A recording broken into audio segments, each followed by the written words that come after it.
हम शहर में जो prime minister of India Narendra Modi ने अब पैदल कैंपेन शुरू की, तो इससे आप क्या अंदाज़ा लगा सकते हैं? कैंपेन में मुख्तलिफ तरीके इस्तेमाल किए जाते हैं, कभी हवाई जहाज़, कभी हेलीकॉप्टर, कभी गाड़ी, कभी पैदल।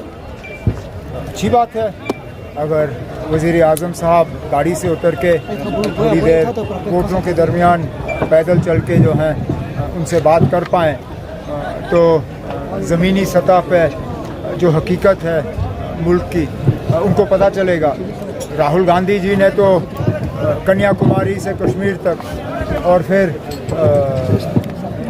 आसाम से लेके गुजरात तक, महाराष्ट्र तक, मुंबई तक पैदल मार्च किया। अब अगर वज़ीर आज़म भी कुछ कदम पैदल चलते हैं तो बड़ी अच्छी बात है। तो इसमें ये भी समझा जा सकता है कि जो इंडियन अलायंस है ये उनके मतलब जो पॉपुलरिटी वो गेन कर गए हैं, कि उसका नतीजा है कि उनको पैदल आना पड़ा, लोगों में आना पड़ा। इंडिया अलायंस दिन ब दिन और मजबूत होती जा रही है, इसमें कोई दो राय नहीं है। श्रीनगर की सीट पे कल नेशनल कॉन्फ्रेंस कामयाब हो चुकी है। जैसे मोंगा साहब ने कहा है, जम्मू और उधमपुर की सीट पे भी हम इंशाल्लाह कामयाब हो गए हैं। अब हमने यहाँ अनंतनाग और लद्दाख की सीट पे भी अपना झंडा गाड़ना है। बाकी मुल्क में भी अगर आप देखें तो रिपोर्ट्स इंडिया अलायंस के हक़ में हैं। अगर ये वजह है कि वज़ीर आज़म साहब गाड़ी छोड़ के पैदल चल रहे हैं, वो ही बेहतर जानते हैं, मैं कह नहीं सकता हूँ। और कुछ वो सब वोट फेज अब आने वाले हैं, तो बीजेपी को आप कहाँ पे देखते हैं इस टाइम मुल्क में? जी, अब मुझे अपने इलेक्शन से फुर्सत नहीं है, मैं दूसरे इलेक्शनों की तरफ क्या देखूँ। सुबह उठता हूँ, तैयार होता हूँ, तकरीरें करता हूँ, वोटरों से मिलता हूँ, हाथ मिलाता हूँ, गले लगता हूँ और वापस घर जाता हूँ। वल्लाह अगर मुझे दूसरे सीट की तरफ देखने की ज़रा सी भी फुर्सत है, मैं ये कह सकता हूँ कि हमें उम्मीद है कि हमें उम्मीद है कि 4 जून को हिंदुस्तान में जो है हुकूमत बदल जाएगी और बीजेपी का सफाया होगा, और अल्लाह करे मेरी उम्मीद जो है वो अटैक्स होते हैं, बच्चों पे अटैक्स होते हैं बाहर, आपने अपनी तकरीर में भी जिक्र किया, तो कैसे देखते हैं आप इसको? अफसोस की बात है ना। देखिए, जो बातें हम इलेक्शन के तकरीरों में करते हैं, अगर इनका असर सिर्फ इलेक्शन तक ही रहता तो शायद मैं शिकायत कम करता। लेकिन आप भी जानते हो, मैं भी जानता हूँ, इलेक्शन में इस तरह का जब हम जहर फैलाते हैं और मज़हबों के दरमियान जो है तनाव पैदा करते हैं, उसका असर सिर्फ इलेक्शन तक ही नहीं रहता, उसका असर इलेक्शन के बाद भी रहता है। और जो भी इस मुल्क का वज़ीर आज़म बने, उनको इस बात को याद रखना होगा कि वो सिर्फ इस मुल्क में सिर्फ एक मज़हब के वज़ीर आज़म नहीं हैं।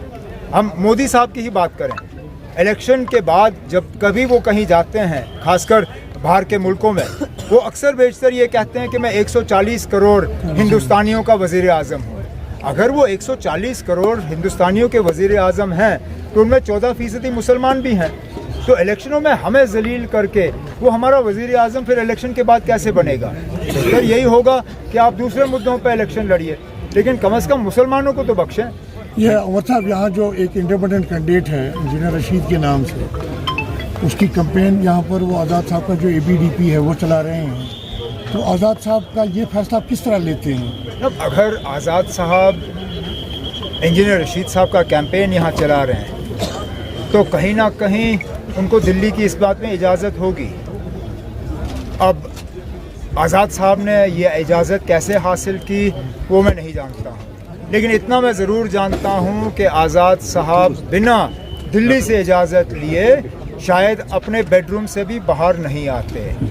अब उनकी क्या मजबूरी बनी, किस वजह के बुनियाद पे उन्होंने इस तरह का फ़ैसला किया, वो अपनी जगह। मैं तो ये मान के चल रहा हूँ कि हम सिर्फ़ एक कैदी की बात नहीं कर सकते हैं। यहाँ जम्मू कश्मीर से, खासकर कश्मीर से हज़ारों की तादाद में नौजवान बंद हैं। कई सारे ख़ानदान ऐसे हैं जिनके चश्म चराग जो हैं बाहर के जेलों में सड़ रहे हैं। उनके माँ बाप के पास पैसा नहीं है कि वो जेलों में जाएं और अपने बेटों से मिलें।